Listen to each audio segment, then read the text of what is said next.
আশিক আরমান লিখেছেন, পোষা পাখিকে নিজের কাঁধে নেওয়া যাবে কিনা? পোষা পাখি কেন, যে কোনো পাখিকে আপনি চাইলে কাঁধে নিতে পারেন, আপনার করে নিতে পারেন। নাপাক না হয় সে দিকটা খেয়াল করবেন, বাকি করে নেওয়াতে কোনো অসুবিধা নেই। বরং প্রত্যেকটা প্রাণীকেই আপনার মমতা প্রদর্শন করার নির্দেশ নবী সাল্লাল্লাহু আলাইহি সাল্লাম দিয়েছেন, এবং প্রত্যেকটা প্রাণীর প্রতি দয়া পরবশ হলে, মমতা পরায়ণ হলে তার বিনিময়ে আজর দেওয়া হবে, সেটিও নবী সাল্লাল্লাহু আলাইহি সাল্লাম বলেছেন। এমনি মোরসালিন মিয়া আপনি লিখেছেন, রজব মাসে আমরা কি কি আমল করতে পারি? রজব মাস শুরু হয়ে গেছে। রজব মাস সম্মানিত 4 মাসের একটি। কোরআন কারিমে আল্লাহ তাআলা সূরা তওবায় 12 মাসের চন্দ্র বছরের 12 মাসের 4টি মাসকে আল্লাহর কাছে সম্মানিত মাস হিসেবে ঘোষণা করেছেন। নবী সাল্লাল্লাহু আলাইহি ওয়াসাল্লাম সেগুলো ব্যাখ্যা করেছেন যে 3টি ধারাবাহিক, জিলকদ, জিলহজ, মুহররম, আর চতুর্থ মাসটি হলো এই মাসটি, যেটি রজব, অর্থাৎ রমাদানের আগের মাসের আগের মাসটি। তো এই মাস শুরু হয়েছে, সম্মানিত মাস শুরু হয়েছে, এ কথা মাথায় থাকা যে এটা সম্মানিত মাস চলছে, এটা হলো এই মাসের একটা গুরুত্বপূর্ণ দিক, যে আমি এ মাসের সম্মানিত যে যাচ্ছে সেটা আমার মাথায় রাখলাম। আওকর জাসাস আহকামুল কোরআনে লিখেছেন যে এই মাসে রুটিন যে আমলগুলো আছে, ফরজ আমলগুলো, 5 ওয়াক্ত নামাজ, অন্যান্য বিষয়গুলো আছে, সেগুলো বিশেষ গুরুত্বের সাথে করলে আল্লাহ তাআলা অন্য মাসে সেগুলো আরো ভালোভাবে করার তৌফিক দিবেন। আর এই মাসে গুনাহ থেকে বেঁচে থাকার জন্য চেষ্টা করলে আল্লাহ তাআলা অন্য মাসে গুনাহ থেকে বেঁচে থাকার তৌফিক দিবেন, সুযোগ দিবেন। সেজন্য একজন মুসলিম হিসেবে আমাদের এই মাসে গুনাহ থেকে বেঁচে থাকার চেষ্টা করা উচিত। আল্লাহ তাআলা নির্দেশ করেছেন কোরআনে আলাদা করে, ফালা তাজলিমু ফিহিন্না আনফুসাকুম, তোমরা এই মাসে নিজেদের প্রতি অবিচার করো না। অন্য মাসে গুনাহ করার চাইতে এই মাসে গুনাহ করার অপরাধের বেশি, কারণ সম্মানিত মাসে গুনাহ করার দায় আমাদেরকে নিতে হচ্ছে, সেজন্য এটি লক্ষ্য রাখতে হবে। এছাড়া রজব মাসের জন্য আলাদা কোনো আমল, আলাদা কোনো আপনার করণীয় কোরআন হাদিসে বলা হয়নি। তবে একটি দোয়ার কথা আমরা শুনি, আল্লাহুম্মা বারিক লানা ফি রজব ওয়া শাবান ওয়া বাল্লিগনা রমাদান। আল্লাহ রজব এবং শাবানে আমাদেরকে বরকত দান করুন এবং রমজান পর্যন্ত আমাদেরকে পৌঁছার তৌফিক দান করুন। এটি হাদিসে বর্ণিত হয়েছে, তবে সে হাদিসের সনদ নিয়ে মুহাদ্দিস গ্রহণের আপত্তি রয়েছে, যদিও এই হাদিসের মূল বক্তব্যে নিয়ে কারোর আপত্তি নেই এবং এটার অর্থ ভালো। মৌলিকভাবে সেই অর্থটা যে কোনো সময় আল্লাহ তাআলার কাছে এরকম দোয়া নিবেদন করা যেতে পারে এবং এটা ভালো এবং প্রশংসনীয়। বাট এই দোয়াটা যে হাদিসে আছে যে রজব মাসে এটা করতেন নবী সাল্লাল্লাহু আলাইহি ওয়াসাল্লাম বা করতে উৎসাহিত করেছেন, সেই বিষয়টি বিশুদ্ধ হাদিস দ্বারা প্রমাণিত নয়। অশিস ভাই এআরই থেকে আপনি লিখেছেন, আমার বাড়ি ইন্ডিয়াতে, আমাদের এখানে বয়স্ক মানুষ মারা গেলে কবরস্থানে মিষ্টি বিতরণ করা হয়, এ বিষয়ে কিছু বলবেন? দেখুন, বয়স্ক মানুষ মারা গেলে কবরস্থানে মিষ্টি বিতরণ করার সাথে তো শরীয়তের কোনো সম্পর্ক নেই। আপনাদের অঞ্চলে মানুষ এটা কেন করে সেটা দেখতে হবে। যে কোনো মানুষ মারা গেলে, সেটা বেদনার সংবাদ, সেটা বয়স্ক হোক আর কম বয়স্ক মানুষ হোক, মানুষ মারা গেলে যিনি মারা গেছেন ওই ব্যক্তির আত্মীয় স্বজন যারা, তাদেরকে এলাকাবাসী এবং অন্যরা খাবার দিবে, এটি শরিয়ার নির্দেশ এবং এটা মানবিক একটি কর্তব্য বটে, কাজও বটে। কারণ যিনি মারা গেলেন তার আত্মীয় স্বজন, তার পরিবারের সদস্যরা, তাদের মন খারাপ থাকে, তাদেরকে অন্যরা খাবার সরবরাহ করার উচিত এই টাইমটাতে। উল্টো বরং তাদের কাছ থেকে মিষ্টি ইত্যাদি খাওয়া এবং সবাই সেটা ভোজন করা, এটা শরিয়ার যে আপনার মেজাজ, শরিয়ার যে নির্দেশনা, তার খেলাফ।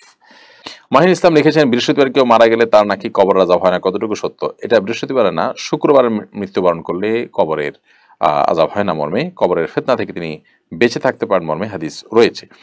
তবে শুক্রবারে মানে বৃহস্পতিবার সন্ধ্যার পর থেকে নিয়ে শুক্রবার সন্ধ্যা পর্যন্ত পুরো সময়টাকেই শুক্রবারের মধ্যে ধরা হবে এবং পুরোটাকেই শুক্রবার গণ্য করা হয়। সেই হিসাবে ঠিক আছে যে বৃহস্পতিবার সন্ধ্যার পরে যদি হয় এটি। আর যদি বৃহস্পতিবার দিনের বেলা কেউ বলে যে মারা গেলে কবর আযাব হয় না ইত্যাদি, তাহলে সেক্ষেত্রে সেটির কোনো ভিত্তি নেই। মোহাম্মদ মনির লিখেছেন, নামাজে মনোযোগ অন্যদিকে চলে যাচ্ছে, করণীয় কি? নামাজে মনোযোগ ধরে রাখার জন্য আমাদের আগে থেকে মনোযোগ নষ্ট হতে পারে সেরকম বিষয়গুলো থেকে নিজেকে বাঁচিয়ে রাখার চেষ্টা করতে হবে আপ্রাণভাবে, যাতে নামাজের মধ্যে অন্য কোনো দিকে আপনার মনোযোগ না যায়, আপ্রাণ চেষ্টা করতে হবে। এবং অন্য কোনো দিকে মনোযোগ যেন না যায়, সেজন্য নামাজের মধ্যে কি পড়ছেন সেই সূরা, কেরাত, দোয়া, দুরূদ, সেগুলোর অর্থ ভালো করে বুঝে পড়ার চেষ্টা করতে হবে। তাহলে ইনশাআল্লাহ বিদিনিল্লাহ সালাতের মধ্যে মনোযোগ ধরে রাখাটা তুলনামূলকভাবে অনেক সহজ হবে। সেই সাথে যত ধীরস্থিরতার সাথে সালাত আদায় করবেন, তত বেশি মনোযোগ ধরে রাখা পসিবিলিটি তৈরি হবে। রুকু, সিজদা, প্রত্যেকটা রকম যত আস্তে আস্তে করবেন তত বেশি মনোযোগ ধরে রাখতে পারবেন ইনশাআল্লাহ তাআলা।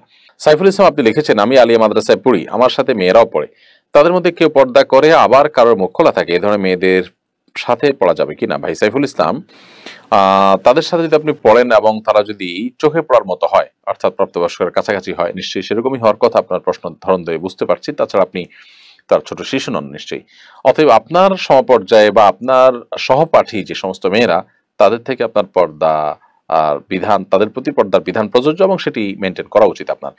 এখন কথা হলো তারা যদি কেউ মুখ খোলা রাখে তাহলে আপনি কি করবেন? আপনি যে চোখকে হেফাজত করবেন, দৃষ্টিকে হেফাজত করবেন, এমন পজিশনে বসবেন যে তার সাথে মুখোমুখি না হয়, চলাফেরার ক্ষেত্রে সাবধান থাকবেন। আর যদি সেটাও কঠিন হয় তাহলে শুধু ছেলেদের যে প্রতিষ্ঠান সেখানে ভর্তি হবেন যেখানে মেয়েরা পড়ে না। এই যে ছেলে এবং মেয়েকে একসাথে পড়ানো হয়, আমি তো জানি যে আমাদের দেশে মেয়েদের যে স্পেশাল যে প্রতিষ্ঠানগুলো আছে এগুলা শুধু মেয়েরা পড়ে, এবং বয়েজ যে স্কুলগুলো আছে সেখানে শুধু ছেলেরা পড়ে, সেগুলোতে পড়ালেখা খারাপ হয় না। তাহলে কেন সেগুলোকে ছেলে এবং মেয়েকে মিশিয়ে ফেলার একটা চেষ্টা চালাতে হবে? পশ্চিমারা তাদের অনেক আবর্জনা আমাদের দেশগুলোতে ছুঁড়ে ফেলে দেয়, আমাদেরকে আপনার উন্নতির নামে সেগুলো তারা গেলায়। এর মধ্যে থেকে এটাও একটি বিধায় আমাদেরকে সাবধান থাকতে হবে। যেখানে আমার ইমান আমল হেফাজত থাকতে পারে না সেখানে ওই শিক্ষা দিয়ে আমি কি করব? এমডি আল মেহেদী হাসান আপনি লিখেছেন, রিজিক নিয়ে একজন মুসলিমের চিন্তা কেমন হওয়া উচিত? একজন মুসলিমের চিন্তা হওয়া উচিত যে রিজিকের জিম্মাদারি আল্লাহ তাআলা নিয়েছেন। আমি রিজিকের জন্য চেষ্টা করতে হবে, আল্লাহ নির্দেশ আমাকে করেছেন চেষ্টা করার জন্য। ফাইদা খুদিয়াতিস সালাহ ফান্তাশিরু ফিল আরদি ওয়াবতাগু মিন ফাদলিল্লাহ। নামাজ শেষ হয়ে গেলে তুমি জমিনে ছড়িয়ে পড়ো এবং আল্লাহর করুণা অর্থাৎ রিজিক যেগুলো ছড়িয়ে ছিটিয়ে আছে সেগুলো আহরণ করো। তো আল্লাহ তাআলা রিজিক আমাকে অন্বেষণ করতে নির্দেশ করেছেন, বসে থাকার সুযোগ না, আমাকে রিজিক অন্বেষণ করতে হবে। আবার এটাও মাথায় রাখতে হবে আমার ভাগ্যে সেটুকুই আসবে যেটুকু আমার ভাগ্যে লিখে রেখেছেন আল্লাহ রাব্বুল আলামিন, আমি সেটুকুই পাবো। বিধায় রিজিক নিয়ে খুব বেশি হাউতাশ করা, খুব বেশি পেরেশান হওয়া, খুব বেশি আশাহত হওয়া এটা কিন্তু উচিত না। এটা যদি কেউ করেন তাহলে সেক্ষেত্রে আল্লাহর প্রতি তার ইমানের দুর্বলতা আছে তার প্রমাণ হবে। তাওজুল ইসলাম মুজাহিদ আপনি লিখেছেন, আত্মীয়ের ইনকাম সোর্স হালাল নয়, এটা জানার পরও কি সামাজিকতা রক্ষার খাতিরে তাদের দাওয়াত গ্রহণ করা যাবে কিনা? সামাজিকতা এটা এমন একটা জিনিস যে সামাজিকতা রক্ষা করতে গিয়ে মানুষ নিজের মনের বিরুদ্ধে, নিজের দিনের বিরুদ্ধে অনেক কাজ করেন। তো যে সমাজ আমাকে মন্দ কাজে উৎসাহিত করে বা মন্দ কাজে বাধ্য করে সে সমাজের প্রতি ধাবিত হওয়া কোনো বুদ্ধিমান মানুষের কাজ নয়, বরং সেই সমাজ থেকে সতর্ক থাকাটা তার কর্তব্য। অতএব সামাজিকতার খাতিরে হলো হারাম ইনকাম আছে এরকম আত্মীয়ের বাড়িতে খাবার দাবার গ্রহণ করা থেকে বিরত থাকতে হবে। বিশেষ করে তার যদি অন্য কোনো উপার্জন না থাকে তখন খাওয়া যাবে না তার ওখানে। আর যদি অন্য উপার্জন থাকে, হালাল হারাম মিশ্র উপার্জন থাকে, তাহলে সেক্ষেত্রে খেতে পারেন, সেক্ষেত্রেও অ্যাভয়েড করতে পারলে ভালো হয়। আর যদি একান্ত অ্যাভয়েড না করতে পারেন তাহলে সেক্ষেত্রে আপনি ছাড় দিতে পারেন যদি তার হালাল হারাম দুরকম উপার্জন থাকে। জানাতুল ফেরদৌস আপনি লিখেছেন, আজানের সময় কি নামাজ পড়া যাবে? আজানের সময় নামাজ পড়া যাবে, কোনো অসুবিধা নেই। ওয়াক্ত হয়ে গেছে, ওই ওয়াক্তে নামাজ পড়তে পারেন, বা অন্য নামাজ পড়ছেন এদিকে আজান চলছে, কোনো অসুবিধা নেই। তবে আজান যখন শুরু হয় তখন নামাজ শুরু না করে আজানের জবটা দিয়ে তারপর নামাজ পড়া উত্তম, কারণ আজানের জব দেওয়া একটা ইবাদত। ওই টাইমে একটা ইবাদত করার সুযোগ আছে, সেই ইবাদতটা করে তারপর আপনি অন্য ইবাদতে শামিল হলেন। আর যদি আপনি সালাত শুরু করেছেন এদিকে আজান শুরু হয়েছে, কোনো অসুবিধা নেই, আপনার সালাত অব্যাহত রাখবেন। কাশফিয়া হুমিন হল আপনি লিখেছেন, এই আইডি থেকে কিভাবে সালাতে নিয়মিত হতে পারি? সালাত নিয়মিত পড়া শুরু করে দিবেন, তাহলে সালাতে নিয়মিত হয়ে যাবেন।